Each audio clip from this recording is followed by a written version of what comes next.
Good evening. Well, the big domestic news story of today is that a judge ruled yesterday that a family of 6 from Gaza, because they have a relative in the United Kingdom, can use the Ukraine family scheme and can come to the United Kingdom. And the judge, Hugo Norton-Taylor, made it absolutely clear this is on the basis of Article 8 of our old friend, the European Convention on Human Rights, the right to a family life. Well, as you can imagine, immediately people say, well, hang on a second. If this can be done on the basis that someone's got a relative here, there could be hundreds of thousands, millions perhaps around the world in conflict zones who would say, well, we want to come to the United Kingdom too. I would also add that if significant numbers of people did come from Gaza, that would pose, without doubt, a serious security risk to our country. But that's only part of the debate. The real debate here is who's in charge, who makes the law, who decides immigration policy in this country. Is it Parliament and the government, or is it judges using their own interpretations of the ECHR? Well, the Prime Minister was asked a question about this today, and this was his answer.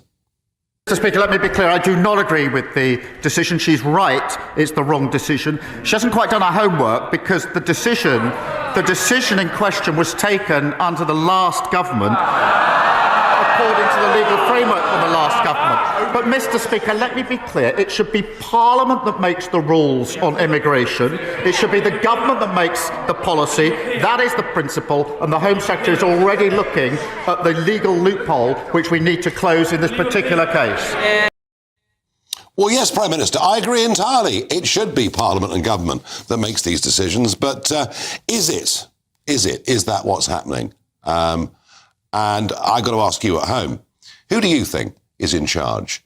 Is it the judges or, indeed, is it the government? It's going to be very interesting to see how this case shakes down. Give me your thoughts, Farage at gbnews.com. Now, I'm joined down the line by Paul Garlick, KC, a retired judge. Paul, it was quite a robust response in Parliament from the Prime Minister, but how could a Prime Minister overturn a ruling of a judge that was made in a court yesterday? Well, Nigel, good evening. Good evening. The Prime Minister can't overturn the findings of a judge. He can appeal to the appeal court, and the Home Office, according to what I've read, rigorously resisted this case and resisted the appeal to the first level tribunal. But when a judge makes a decision, the judge is not assuming the powers of Parliament or the government. As you well know, because you're a parliamentarian, there are 3 seats of the rule of law. There's Parliament, who make the laws, the executive, who propose the laws to Parliament and then enforce them, and then the 3rd seat of the rule of law is the judiciary, who interpret the law and make sure that when a law is put into effect, it is put into an effect which in a lawful way and gives a right of appeal. So here the Home Office, and don't get me wrong, I think it was wrong that this family initially used the Ukrainian scheme to seek permanent leave to remain. And that may because they didn't realize it doesn't matter. But then when on appeal, they, as they were entitled to, argued Article 8 of the European Convention, the right to a family life. And the father's brother has been a citizen in the United Kingdom since 2007. And the judge pointed out, which is something I don't think you actually mentioned when you referred to Judge Norton's ruling, he referred to what he said, the situation in Gaza, which he said remains exceptionally dangerous and dire. And I think we all agree, the situation is exceptionally dangerous and dire. Now, this family came to the United Kingdom, and of course, I accept entirely what they wanted to do was flee the conflict. And who would blame them for wanting to do that? But they do have some family connections in this country, the father of family, his brother, as I've said, has been here since 2007. And Article 8 of the European Convention says there is a right to family life.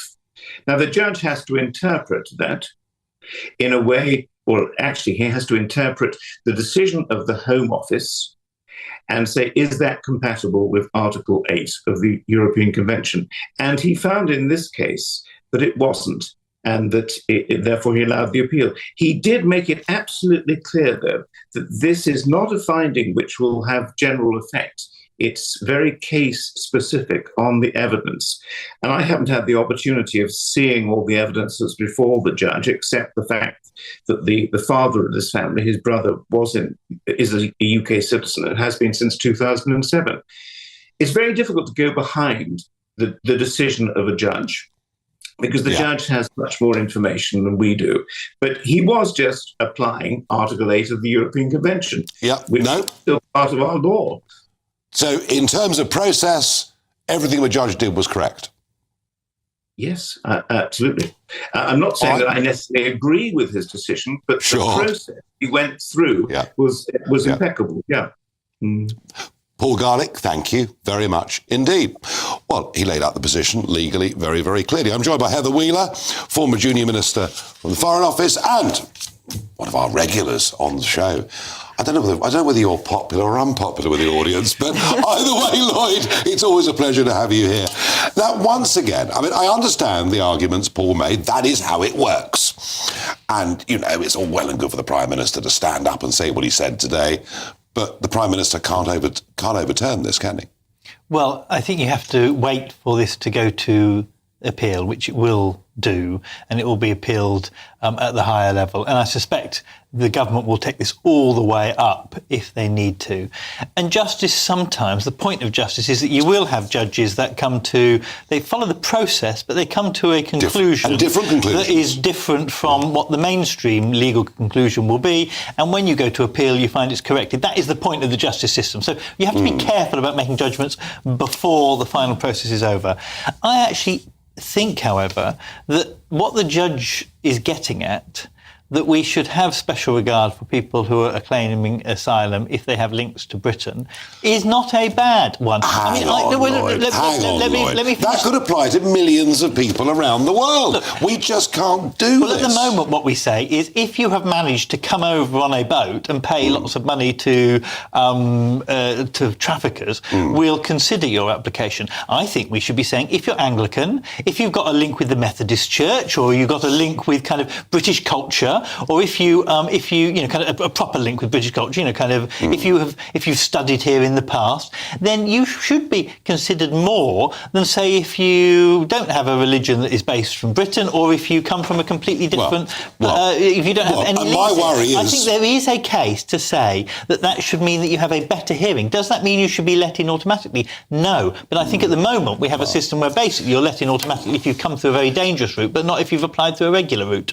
Aren't we, Heather, in a bizarre situation where, frankly, the incorporation of the European Convention on Human Rights through the Human Rights Act of 1998, I mean, it's turned what most people consider to be fair justice on its head. I mean, this judge, I'm going to have a go. Hugo, Norton, Taylor, they all sound like that, don't they?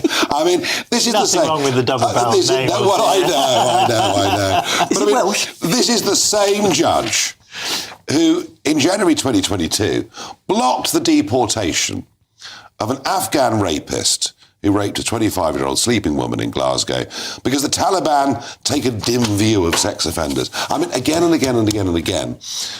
Are we not seeing the ECHR? It just turned the whole thing on its head. It's unbelievably difficult. I first of all, don't agree with the judge that just because they used the wrong scheme, we'll ignore all that. How can you possibly use the Ukrainian scheme to get yourself in here? Because it finished, it's closed. So, I mean, that's just nonsense in itself.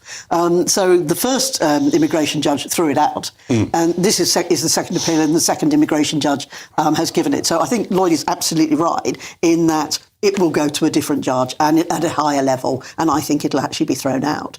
I think the next interesting point is whether they then go to the Supreme Court or wherever they go, but how quickly will Starmer actually bring a single paragraph bill to the House that will definitely get passed. It'll definitely go through. I mean, maybe the Greens will vote against it, but I think everybody else will vote. Well, the SNP as well, obviously, but everybody else will vote for it.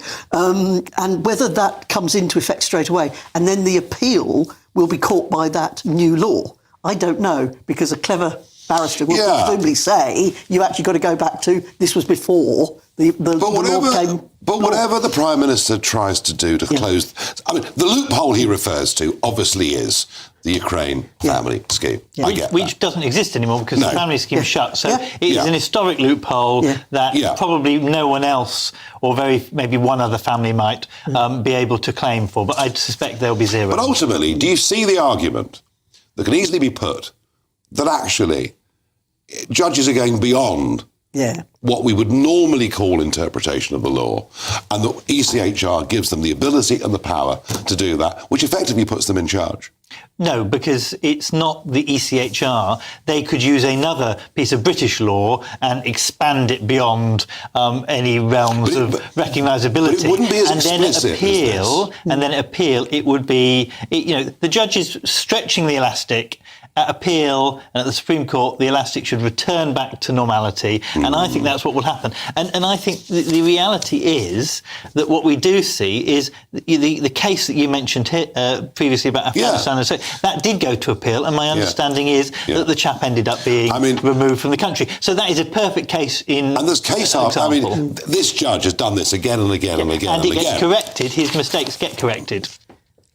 This is costing the viewers at home through their taxes a blooming fortune. And then if a judge repeatedly does it, there is a review of the judge's capability. So that does happen. That is part of the process. I wish it happened The problem is, if you do it too quickly, you are seen to be undermining judges. You do have to allow a pattern of behaviour to occur. Well, that's a very reasonable point of view, but I have to say, I bet most people hearing this morning were not feeling particularly reasonable about it. And of course... Denmark did let in, over the last few years, quite a lot of Palestinian refugees, and some of the associated crime and cultural problems that have come have been absolutely enormous. And there's no denying that.